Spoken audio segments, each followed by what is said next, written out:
ونحن لا نطلب من إخواننا العرب أي مساعدة.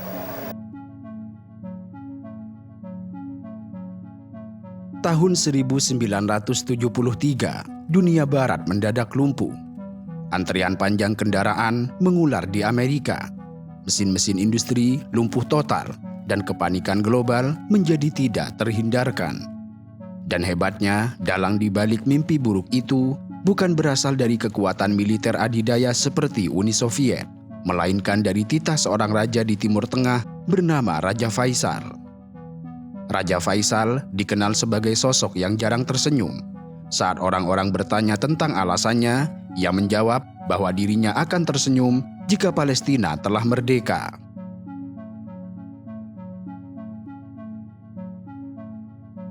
Dalam catatan sejarah modern, sangat jarang ditemukan seorang pemimpin dunia yang berani menantang arus utama geopolitik Barat dengan lantang. Saat pemimpin lain memilih jalan kompromi atau tunduk pada tekanan, Raja Faisal justru memberikan suara yang menggelegar hingga menembus lorong-lorong kekuasaan di Washington dan London. Kebenciannya terhadap ketidakadilan begitu mendarah daging, hingga ia menjadi kepala negara pertama di dunia yang tanpa ragu menunjuk wajah para pemimpin Barat dan menyamakan Zionis dengan Nazi. Baginya, penindasan yang dilakukan oleh Zionis bukanlah sekadar konflik perbatasan biasa, melainkan sebuah ideologi kejam yang tidak ada bedanya dengan fasisme Eropa di era Perang Dunia II. Raja Faisal merasa begitu jijik dengan kemunafikan dunia, hingga ia menjadikan minyak sebagai senjata pemusnah massal bagi ekonomi Barat. Sejak usia muda, Raja Faisal telah menunjukkan kecerdasan diplomasi dan ketajaman intuisi geopolitik yang jauh melampaui saudara-saudaranya. Sang ayah, Raja Abdul Aziz, pendiri Kerajaan Arab Saudi, menyadari bakat emas putranya ini dan seringkali menugaskannya dalam berbagai misi diplomasi internasional, termasuk menjadikannya delegasi dalam berbagai perundingan pasca Perang Dunia. Pengalaman-pengalaman awal ini membentuk karakter Faisal menjadi seorang pemimpin berdarah dingin dan rasional, namun memiliki hati yang terpaut kuat pada nilai-nilai keislaman serta persaudaraan pan-Islamisme. Pembelaan Faisal terhadap tanah Palestina tidak lahir secara instan ketika ia duduk di singgasana tertinggi kerajaan, namun telah berakar sangat kuat sejak ia masih berstatus sebagai pangeran muda. Saat itu, pada dekade 1930-an dan 1940-an, gelombang imigrasi kaum Zionis ke tanah Palestina yang didukung penuh oleh kekuatan-kekuatan Barat mulai memicu ketegangan yang merobek tatanan sosial di Timur Tengah. Menyadari ancaman yang dibawa oleh proyek negara Yahudi ini, Pangeran Faisal muda dengan berani dan penuh emosi mendesak ayahnya, Raja Abdul Aziz, untuk segera mengambil tindakan radikal, yaitu memutus hubungan diplomatik dan ekonomi dengan Amerika Serikat. Alasan Faisal sangat mendasar dan memiliki landasan moral yang sangat kuat, sebab Amerika Serikat secara terang-terangan memberikan dukungan politik, logistik, serta finansial bagi pendirian negara Israel di atas tanah yang secara sah merupakan milik rakyat Palestina. Kendati demikian, Raja Abdul Aziz menolak desakan dari putranya. Itu karena pada masa tersebut, Kerajaan Arab Saudi baru saja menemukan cadangan minyak dalam jumlah yang sangat besar. Hubungan bisnis dengan perusahaan-perusahaan minyak Amerika Serikat yang kelak menjelma menjadi raksasa Aramco sangat menguntungkan secara finansial dan dianggap sebagai tulang punggung yang mutlak diperlukan bagi pembangunan awal Kerajaan Arab Saudi yang saat itu masih sangat miskin. Keputusan pragmatis sang ayah ini, meski dapat dipahami dari sudut pandang rasionalitas ekonomi negara, menimbulkan kekecewaan yang sangat mendalam dan tidak tersembuhkan di lubuk hati Faisal. Kekecewaan itu tergambar dalam perubahan drastis pada sikapnya. Ia menjadi sosok yang dingin dan raut wajahnya senantiasa diselimuti oleh awan kelabu ketidakpuasan. Sejak saat itu, sang pangeran dikenal di kalangan diplomat, politisi, dan keluarganya sebagai sosok penguasa yang tidak pernah tersenyum.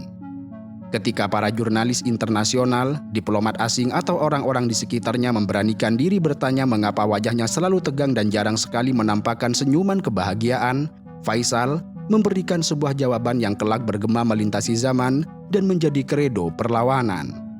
Ia menjawab bahwa dirinya tidak akan pernah tersenyum sebelum tanah Palestina merdeka sepenuhnya dari cengkraman penjajah Zionis. Bagi Faisal, senyum adalah simbol kebahagiaan paripurna dan tidak akan ada ruang bagi kebahagiaan sejati di hatinya selama saudara-saudaranya di Palestina masih merintih di bawah laras senapan, pengusiran paksa, serta penindasan yang dilegitimasi oleh dunia internasional. Waktu terus bergulir, membawa perubahan dan turbulensi besar di internal kerajaan Arab Saudi. Setelah Raja Abdul Aziz mangkat pada tahun 1953, tahta kerajaan secara otomatis diserahkan kepada putra tertuanya sekaligus kakak tiri Faisal, yakni Saud bin Abdul Aziz. Namun, kepemimpinan Raja Saud segera terbukti menjadi bencana administratif. Berbeda dengan Faisal yang asketis dan disiplin, masa pemerintahan Raja Saud diwarnai oleh beragam skandal gaya hidup mewah, ketidakcakapan administratif yang akut, serta pemborosan kas negara yang nyaris tidak masuk akal. Negara yang sejatinya kaya raya berkat ledakan awal pendapatan minyak itu justru terseok-seok, terjerat utang yang menumpuk, dan berada di ambang krisis finansial serta kelumpuhan politik. Ketidakmampuan Raja Saud dalam merespon dinamika geopolitik perang dingin dan kegagalannya mengelola sumber daya negara akhirnya memicu krisis yang belum pernah terjadi sebelumnya. Para pangeran senior dari Wangsa Saud dan Dewan Ulama tertinggi menyadari bahwa jika Raja Saud terus dibiarkan memimpin, maka kerajaan akan menghadapi kehancuran internal.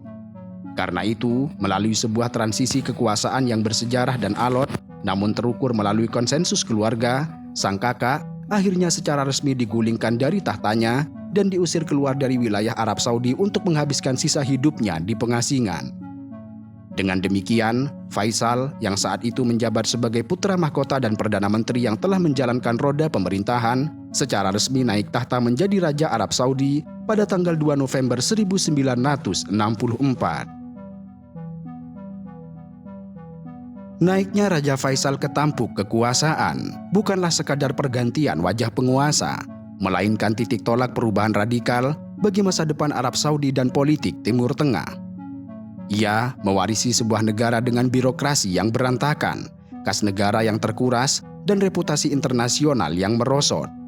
Namun, dengan tangan besi yang dibalut kearifan dan pemikiran strategisnya, Raja Faisal segera menstabilkan birokrasi dan meluncurkan berbagai program modernisasi struktur yang menyelamatkan negara dari kebangkrutan. Kendati ia disibukkan dengan perbaikan di dalam negeri, fokus utamanya pada kebijakan luar negeri tidak pernah redup, yaitu membebaskan tanah Palestina.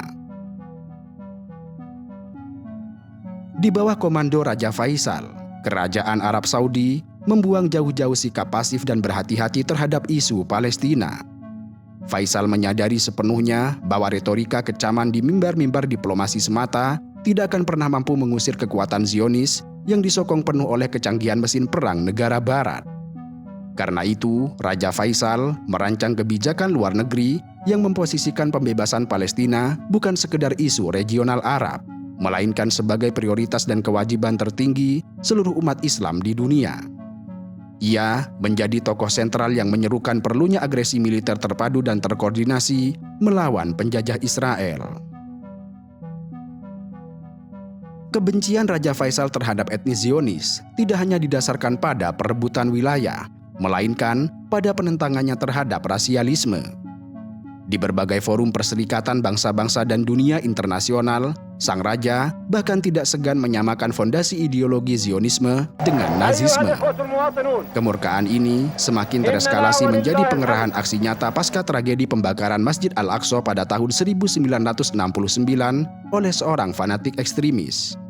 Merespon pelecehan terhadap situs tersuci ketiga umat Islam itu, Raja Faisal segera memprakarsai pembentukan organisasi Konferensi Islam atau OKI di Rabat, Maroko untuk menyatukan barisan politik, ekonomi, dan militer dari negara-negara Muslim secara global.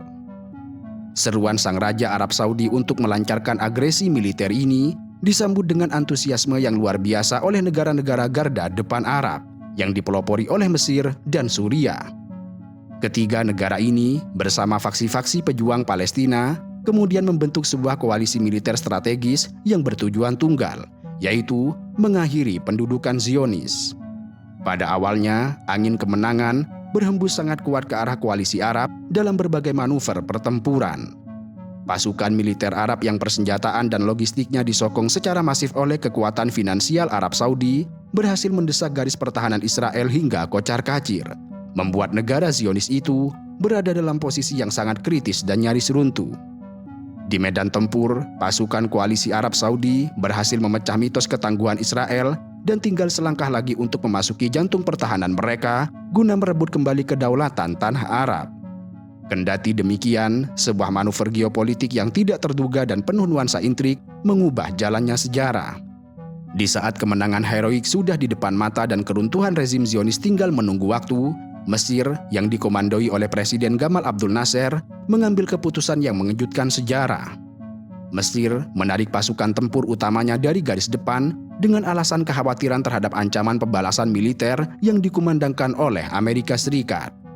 Saat itu, mesin perang Washington memberikan peringatan keras bahwa mereka akan turun tangan secara langsung dan menyerang Mesir jika pertempuran terus dilanjutkan untuk menghancurkan Israel.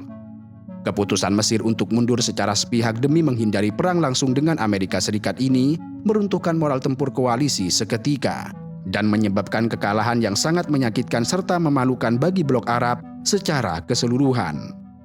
Dengan demikian, Palestina kembali gagal merdeka di saat kemerdekaan itu sudah berada dalam genggaman tangan.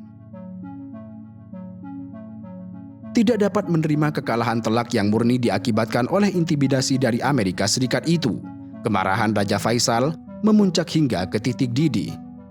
Kekecewaannya terhadap mundurnya armada sekutu itu berubah menjadi murka membara yang diarahkan langsung kepada dalang dan penyokong utama Zionis, yakni Amerika Serikat beserta sekutu baratnya. Raja Faisal memutuskan bahwa perang dengan peluru telah digagalkan.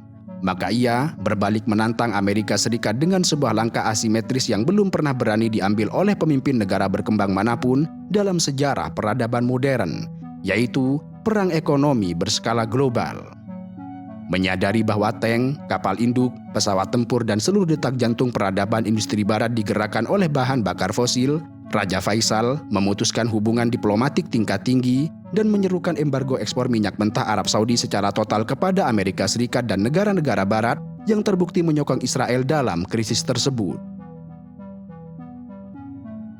Dampak dari embargo minyak ini, yang kemudian dikenal di seluruh dunia sebagai oil shock atau krisis minyak tahun 1973, tidak main-main dan melampaui segala perhitungan para ekonom barat. Laju kehidupan di Amerika Serikat mendadak lumpuh total. Stasiun-stasiun pengisian bahan bakar kehabisan stok, memicu antrean kendaraan yang mengular hingga berkilo-kilometer dan berujung pada kerusuhan sipil. Sektor industri dan manufaktur terpaksa menghentikan operasinya, transportasi udara dipangkas drastis, dan perekonomian negara adidaya itu dilanda inflasi serta kekacauan yang tidak terbayangkan sebelumnya.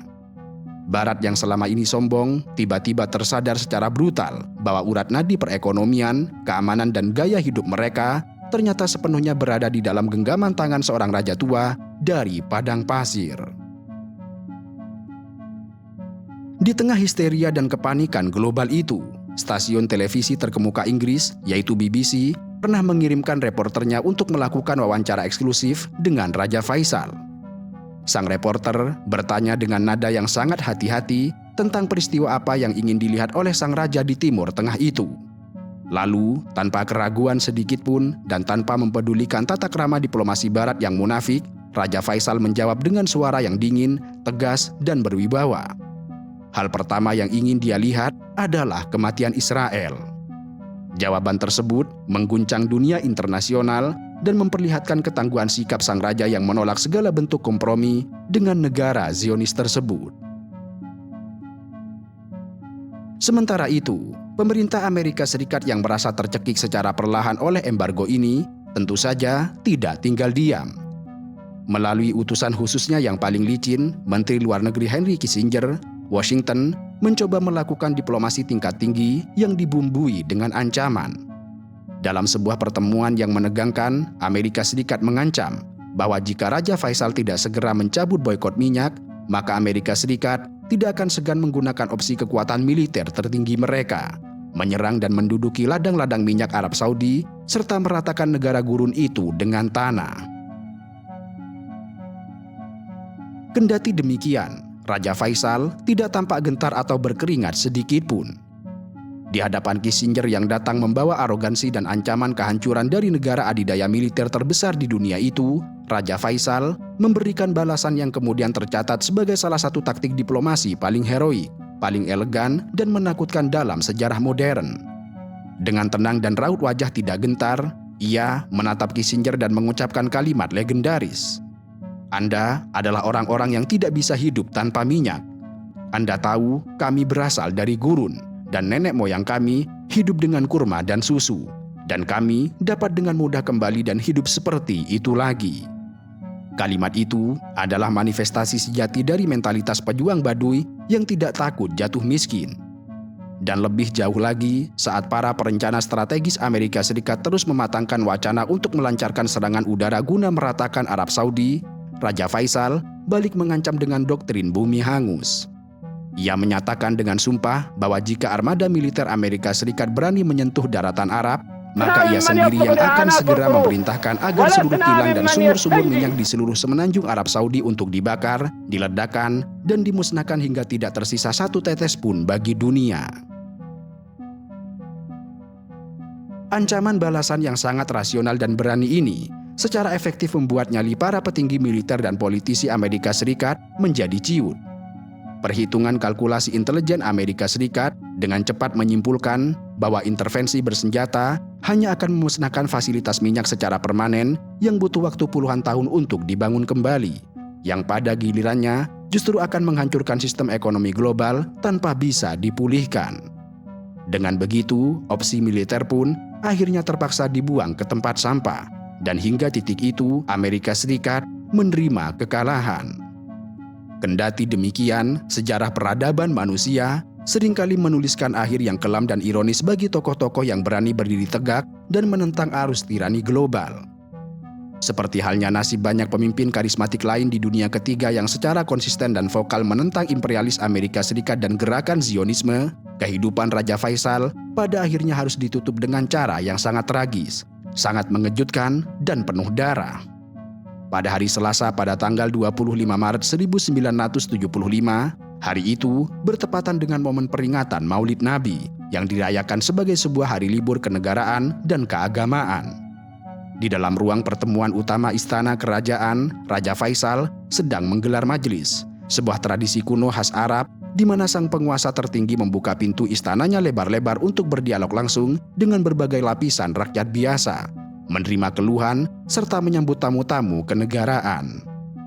Pada hari yang kelak tercatat sebagai salah satu hari paling berdarah dalam sejarah modern Saudi itu, Raja Faisal tengah bersiap dan berdiri untuk menyambut kedatangan sebuah delegasi resmi menteri dari Kuwait.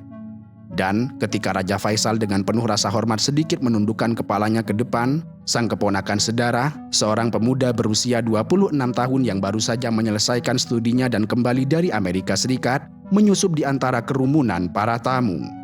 Sang keponakan tiba-tiba menarik keluar sebuah senjata api yang selama ini ia sembunyikan dengan rapi di balik lipatan jubah tradisionalnya. Dari jarak yang sangat dekat dan mematikan, tanpa mengucapkan sepatah kata pun, ia melepaskan beberapa tembakan peluru tajam tepat ke arah kepala sang raja, yang kemudian membuat nyawanya tidak tertolong. Para pengamat politik independen, analis militer dan masyarakat dunia Islam secara luas sangat meyakini bahwa mustahil seorang pemuda bertindak sendirian menembus keamanan tingkat tinggi istana. Mereka yakin ada campur tangan dan indoktrinasi dari agen rahasia CIA milik Amerika Serikat, serta Mossad dari Israel dalam insiden pembunuhan terencana tersebut. Logika di balik kecurigaan masif ini sesungguhnya sangat sederhana dan menjawab hukum sebab akibat, bahwa Amerika Serikat dan Israel adalah dua entitas global yang saat itu berstatus sebagai musuh utama dan yang paling diuntungkan secara langsung dengan mangkatnya seorang raja yang teramat keras kepala, memiliki kekuatan ekonomi absolut, tidak bisa disuap atau dibeli dengan konsesi apapun, dan secara konsisten menolak tunduk pada arogansi blok barat. Sementara seluruh dunia Islam dilanda kabut duka cita, tangis dan doa yang mendalam, rezim pemerintahan Zionis Israel justru menyambut berita kematian Raja Faisal dengan selebrasi dan euforia yang tidak berusaha disembunyikan. Berbagai stasiun dan corong media-media massa Israel secara terbuka dan tanpa simpati merayakan pembunuhan berdarah itu. Sebuah tajuk berita utama di surat kabar terkemuka Israel saat itu bahkan menuliskan opininya dengan nada yang sangat angkuh dan provokatif, menyiarkan bahwa Raja Arab yang paling membenci orang Yahudi telah berhasil diturunkan selamanya dari panggung sejarah. Bagi entitas Zionis, duri paling tajam dan mematikan dalam daging obsesi perluasan wilayah mereka di tanah Palestina akhirnya benar-benar tercabut. Sejak hari berdarah itu, pembelaan terhadap kemerdekaan Palestina oleh raja-raja Saudi yang berturut-turut naik takhta memegang tampuk kekuasaan selanjutnya mulai mengalami penurunan intensitas. Dukungan yang sebelumnya bersifat revolusioner, kini menyusut menjadi lebih banyak berupa retorika diplomatik yang aman di meja-meja perundingan internasional, atau sebatas rutinitas pengiriman sumbangan finansial untuk misi kemanusiaan belaka, tanpa pernah sekalipun ada pemimpin yang berani kembali menyentuh dan mengokang instrumen ekonomi seperti embargo minyak global. Tidak akan pernah ada lagi ancaman heroik yang berbunyi kembali meminum susu dan memakan kurma sambil hidup di tenda gurun yang diucapkan dengan gagah berani di hadapan wajah para menteri dari Gedung Putih. Dan tanpa adanya tekanan ekonomi yang melumpuhkan dari negara raksasa pemilik cadangan minyak dunia, entitas Zionis lambat laun makin merajalela tanpa hambatan berarti, memperluas pembangunan kompleks pemukiman ilegal mereka, melanggar batas-batas hukum internasional, dan terus-menerus mencaplok sisa-sisa tanah yang seharusnya menjadi milik berdaulat rakyat Palestina.